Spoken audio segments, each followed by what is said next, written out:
Hi, and welcome to Van Life Devotion. Today we are in the incredible ancient ruins of the ancient city of Ephesus, which is the first church that Jesus addresses in John's book in Revelation.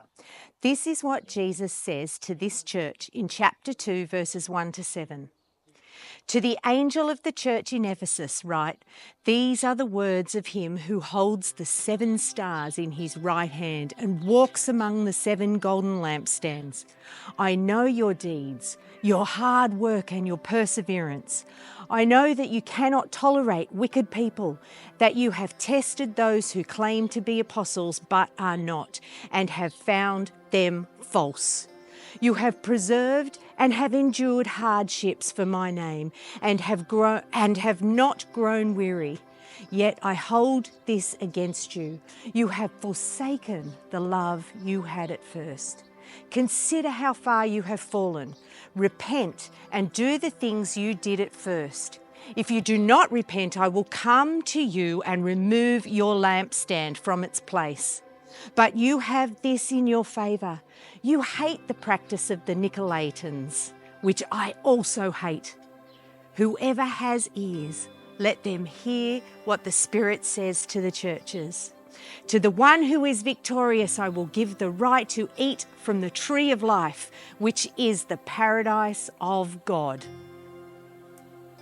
Jesus praises this church for their hard work and not tolerating wicked people, which may have been a reference to those who pushed the worship of the cult goddess Artemis, which included burning of incense and the like, and parents releasing their young daughters to serve in the temple for at least a year. They also didn't let the teachings of the Nicolaitans creep into their church, which could have meant resisting some practices from Nicholas, who was made a deacon in Acts 6. The church historian Irenaeus writes that Nicholas became a false believer who later led some churches astray. The main point that Jesus was concerned about was how they had lost their first love for God, the greatest of the commandments that Jesus gave. They were able to tick a lot of boxes: good theology, work hard. But what matters is their deep love for Him. It's a challenge for any of us who have been a Christian for a long time. Harbour Street, Ephesus, was only one of 3 streets in the whole of the Roman Empire that had torches. We found one of the rings that tied one of the huge torches that lit up that city. Maybe, using this as an illustration, Jesus told the church that if they didn't repent, He would come and remove their lampstand from its place, meaning their witness will be snuffed out. Ephesus had incredible, well-preserved ruins. One of the ruins is the relief of the goddess Nike, the original Nike.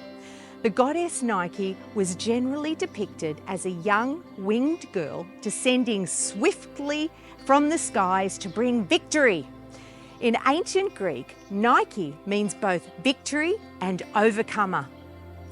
John the Apostle uses this same word in his first letter.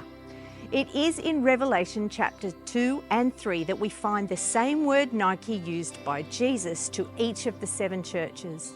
Jesus tells each church to overcome the issues that He addresses with them, and then proceeds with a unique promise to each church. Here in Ephesus, Jesus tells the church, "To him who overcomes, I will give the right to eat from the tree of life, which is in the paradise of God." If you are a follower of Jesus Christ, you are called to be an overcomer. This is more than just wearing some shoes or a t-shirt with a Nike tick symbol. When Jesus called this church and each of the other 6 churches to overcome, He is telling them to persevere, to have victory, to conquer what is bad thrown at them. And if they do overcome, there are a host of promises. As fallible human beings, we are faced with temptations, hardships, and for many in the world, persecution. The biblical call is to overcome. Dead-winged goddesses carved from stone can't help us. However, God's living Holy Spirit does. Let's pray.